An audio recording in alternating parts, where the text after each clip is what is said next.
नमस्ते दोस्तों, मैं हिमालयन फेरिया स्वागत करती हूँ आप सभी का मेरे YouTube चैनल पर। फ्रेंड्स, आज मैं हूँ रिकांगपिओ ज़िला किन्नौर में पड़ता है और ज़िला किन्नौर का मुख्यालय भी है। उस कारण इसकी मतलब कि प्रसिद्धि बहुत ज़्यादा है। तो फ्रेंड्स, हो ही नहीं सकता कोई व्यक्ति किन्नौर आए और वो रिकांगपिओ ना आए। फ्रेंड्स, अभी वीडियो स्टार्ट करने से पहले मुझे लगा क्यों ना आप सभी को भी मैं जो हमारे कोठी देवी जी है रिकांगपिओ में, कोठी गाँव में, उनके भी दर्शन करा दूँ। देवी चंडिका जी का मतलब कि जो प्रसिद्धि है वो किन्नौर में नहीं है, बल्कि पूरे मतलब कि भारत में जो अलग अलग जगह से लोग आते हैं, और हिमाचल प्रदेश में भी उनका जो ख्याति है वो बहुत ज़्यादा है।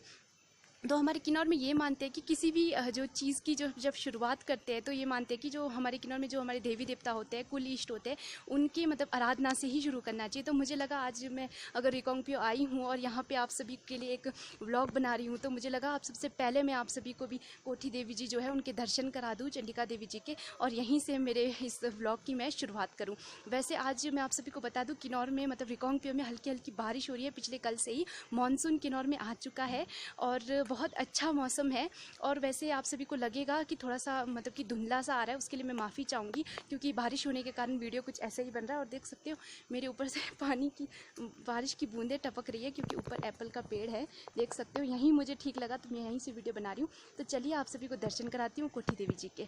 तो चंडिका देवी जी भी उनको बोलते हैं, कोठी देवी इसलिए बोलते हैं क्योंकि इस गाँव का नाम कोठी है और इस गाँव की मतलब की देवी है, तो इसलिए मैं आपको पहले दर्शन कराती हूँ।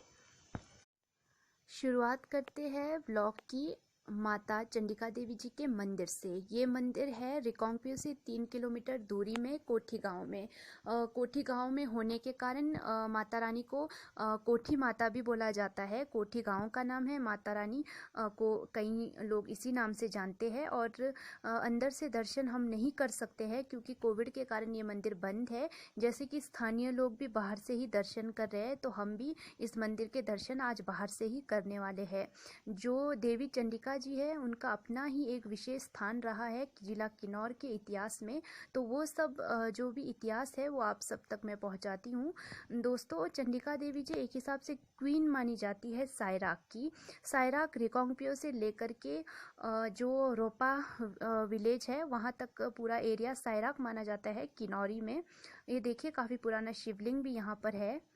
किन्नौर के बहुत सारे मंदिर ऐसे हैं जहाँ पर आपको पुराने शिवलिंग नज़र आ जाएंगे, क्योंकि शिव की महिमा तो हर धर्म में माना ही जाता है। शिव को तो हर धर्म के लोग मानते हैं। तो यहाँ पर भी आप देख सकते हो, काफ़ी पुराना शिवलिंग बना हुआ है। तो आगे कहानी ऐसा है कि जो देवी चंडिका जी है वो ज्येष्ठ पुत्री मानी जाती है बनासुर और जो हिरमा देवी जी है उनकी। तो उनमें से ज्येष्ठ थे हमारी देवी चंडिका जी। और ये माना जाता है कि यहाँ के पौराणिक कहानियों और लोकगीतों में ये माना जाता है देवी जी जो सायराक की रानी वो कैसे बनी।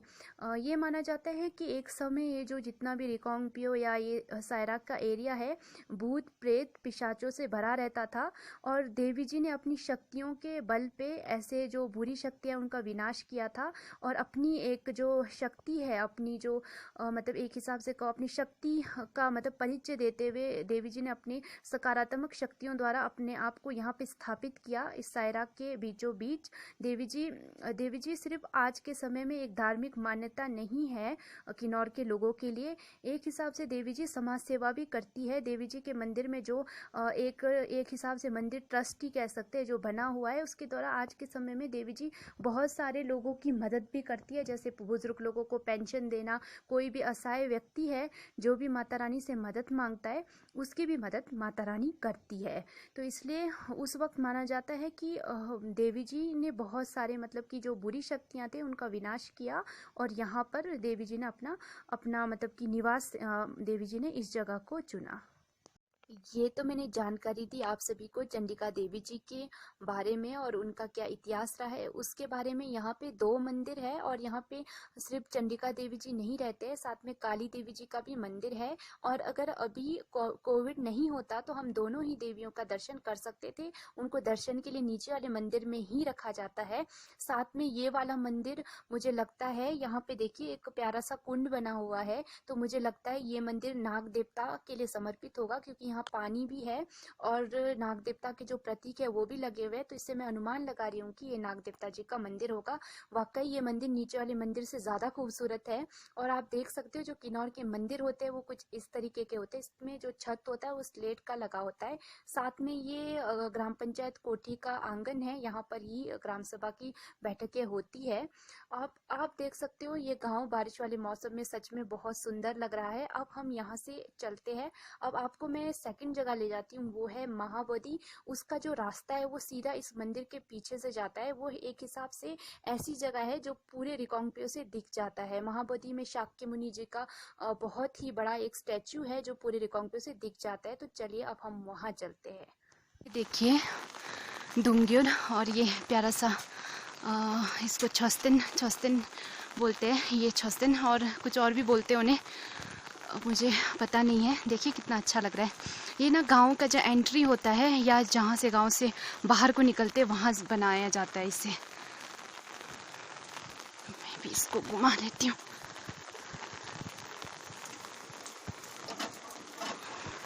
ये देखिए इसमें मंत्र लिखे होते हैं और ये माना जाता है इसको घुमाने से आपके बहुत सारे पाप कट जाते हैं, ऐसा मान्यता है।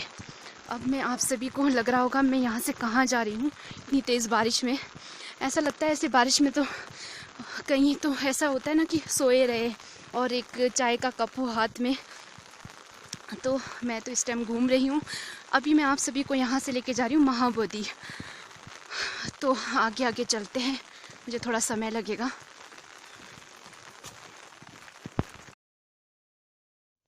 देखिए रास्ते से चलते चलते काफ़ी आगे आ चुकी हूँ मैं, और मुझे यहाँ रास्ते में क्या मिला, इसको माने पाने बोलते हैं। वैसे मेरे गांव में मतलब कि मुझे तो यही पता है कि माने पाने बोलते हैं, बाकी हो सकता है कुछ और भी बोलते हो। तो ये अक्सर रास्तों में बनाया जाता है ताकि जब रास्ते से आते जाते जो लोग यहाँ पे मतलब कि वो दर्शन करके मतलब पॉजिटिविटी के लिए बनाया जाता है, एक हिसाब से ये मान सकते हैं हम। पर ये बनता मतलब रास्तों में ही है, और बीचों बीच रास्ते के साथ में। ये देखिए ये है नद। किन्नौरी में जो नद है उसकी बहुत ज़्यादा वैल्यू है। नद मतलब कि एक हिसाब से रेस्ट करने के लिए मतलब बनाया जाता है, पत्थरों का भी बनाया जाता है, अब तो सीमेंट का भी बनता है। ये देखिए इस पे तो टाइल भी लगे हुए हैं। तो इसमें ये बैठ करके लोग थोड़ी देर रिलैक्स करते हैं, क्योंकि आप समझ सकते हो किन्नौर में पहाड़ पे लोगों ने चढ़ना होता है, बगीचे जाना होता है, बगीचे से वापस आते हैं लोग, बोझे के साथ होते हैं, तो उनको थोड़ी देर रेस्ट करने के लिए एक प्रॉपर जगह चाहिए होता है। तो उसके लिए हमारे किन्नौर में नद बनाए जाते हैं। तो मैं आगे बढ़ रही हूँ कुछ इस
महाबोधि टेम्पल सामने से कुछ ऐसा दिखता है। कितना सुंदर गार्डन बनाया है, जो पहले नहीं था। मैं भी काफ़ी साल बाद यहाँ आ रही हूँ।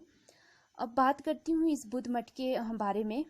इस मठ को महाबोधि के साथ साथ ब्रेलंगी गोन्पा भी बोलते हैं। ब्रेलंगी इस जगह का नाम है और गोन्पा एक हिसाब से किन्नौर में मठ को बोला जाता है। इसका जो निर्माण है वो गारिनबोछे जी के प्रयासों से 1952 में, जो 14वें दलाई लामा जी है, जो बौद्ध धर्म के एक महान नेता और गुरु भी है, 16वां जो कालचक्र परिवर्तन था उसके उपलक्ष्य पर इसका निर्माण किया गया था। और ये इस दीवार में बहुत अच्छे से लिखा जा चुका है इस बारे में। में।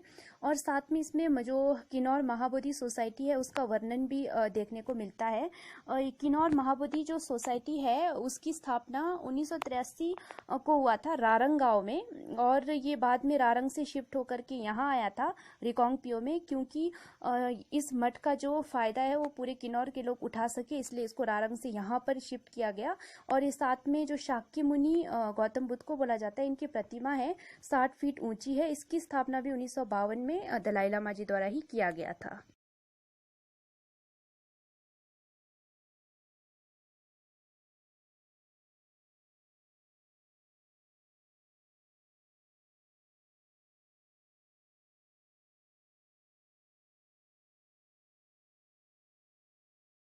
सीढ़ियाँ चढ़कर ऊपर आ चुकी हूँ। ये जो स्टैचू है ये शाक्यमुनि गौतम बुद्धा जी की है। अब मैं इसके चारों तरफ परिक्रमा करूंगी। वैसे 108 बार भी परिक्रमा किया जाता है, लेकिन मैं 3 टाइम करूंगी क्योंकि 3 को भी शुभ माना जाता है। और साथ में ये जो स्टैचू है 60 फीट ऊंचा है। इसके साथ साथ इसने रिकांगपिओ की जो सुंदरता है उसको बहुत ज़्यादा बढ़ा दिया है। ये स्टैचू पूरे रिकांगपिओ से आपको नज़र आएगा। और साथ साथ इस जगह की दूसरी खासियत ये है कि इसके ठीक सामने जो किन्नर कैलाश माउंटेन रेंज है वो भी दिख जाता है, लेकिन अभी नहीं दिखेगा क्योंकि चारों तरफ बादल से ढका हुआ है। आप भी कभी इस मोनेस्ट्री में आओगे तो आपको 2 फायदे, आप किन्नर कैलाश के दर्शन भी यहाँ से कर सकते हो। जहाँ मैं अभी जाकर आ रही हूँ महाबोधि, वहाँ का मैं कुछ एक सुनाना चाहती हूँ अपने जीवन से रिलेटेड। मेरी मम्मी बोलते हैं मैं बचपन में बहुत बीमार हुआ करती थी, तो बहुत ज़्यादा मतलब जिसको बोलते हैं कि उनको लगता भी नहीं था कि मैं जीने वाली हूँ। मेरी सिचुएशन बहुत ख़राब रहती थी, बीमार मतलब रहती थी, ज़्यादा सुस्ती रहा करती थी। तो उस वक्त मेरी मम्मी यहाँ आए थे महाबोधि, क्योंकि ये बहुत जो हमारा किन्नौर है धार्मिक मतलब कि बौद्धिज्म को बहुत ज़्यादा मानते हैं। अगर कोई घर में बीमार होता है अपने देवी देवताओं के पास भी जाते हैं, साथ साथ जो हम बौद्ध मठ हैं वहाँ पर भी जाते हैं, और जो बड़े बड़े लामा होते हैं उनकी राय लेते हैं। तो यहाँ पे जो लामा जी थे उन्होंने मेरी मम्मी को ये बताया था, शायद जन्म कुंडली के आधार पे कुछ होता है बौद्धिज्म में, उसके आधार पर कि जो मेरा उम्र है वो बहुत कम है, मतलब कि उम्र कम है, मतलब कम जीऊँगी, ऐसा उन्होंने बोला।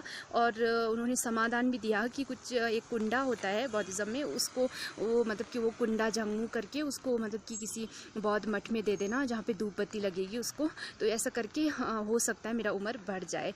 तो फ्रेंड्स देखो मैं अभी भी ज़िंदा हूँ इतने साल हो गए, हम 23 साल की हो गई। तो ये मैं नहीं बोलूँगी कि उसी के कारण, मतलब कि मुझे लगता है कि जीने मरने का तो देखिए हमारा पहले से ही डिसाइडेड होता है, पैदा कब होंगे कब मरेंगे, और कुछ ऐसा ही यहाँ पे हुआ था। उसके बाद मेरी मम्मी ने वो जो लामा जी ने बोला था वो प्रोसेस किया है, और वो जो कुंडा है वो अभी भी मेरे गाँव के लागंग में है। तो वैसे तो मरे हुए लोगों का ज़्यादा होता है कुंडा, लेकिन मैं एक ऐसी इंसान हूँ जिसका जिंदा इंसान का भी कुंडा वहाँ पर है। तो अभी मैं नीचे उतरती हूँ, बारिश थोड़ी सी रुक गई, देखिए अब मुझे छाते की इतनी ज़रूरत नहीं पड़ेगी। ये मेरा छाता साथ ही है, शुक्र मैं ये लेकर आई थी, अदरवाइज़ तो मैं पूरी की पूरी गीली हो जाती और बीमार भी पड़ जाती, और ऐसे कोविड के टाइम पे बीमार होना सख्त मना है। महाबोधि से बिल्कुल नीचे की तरफ उतर रही हूँ। ये देखिए रिकांगपिओ यहाँ से बहुत अच्छा दिख रहा है, क्योंकि जो बादल है वो अरे परे हो चुके हैं, मौसम ने काफ़ी साथ दिया है इस वक्त मेरा। यहाँ से रिकांगपिओ अच्छा दिख रहा है, आप सभी देख सकते हो। नीचे जो भी दिख रहा है रिकांगपिओ ही है। साथ में नीचे जो सड़क है ये ऊपर को कल्पा की तरफ जाता है, और साथ में इसके ठीक नीचे रीजनल हॉस्पिटल है किन्नौर का रिकांगपिओ, वो मैं नहीं दिखाऊंगी क्योंकि वो आपने मेरे पिछले वीडियो में देख लिया होगा। यहाँ से आगे का वीडियो फ्रेंड्स आपको मिलेगा नेक्स्ट पार्ट पे, क्योंकि ये पार्ट 1 बहुत लंबा हो चुका है, और सेकंड पार्ट में आप रिकांगपिओ का मेन मार्केट देखेंगे और थोड़ी बहुत जानकारियाँ लेंगे रिकांगपिओ के बारे में।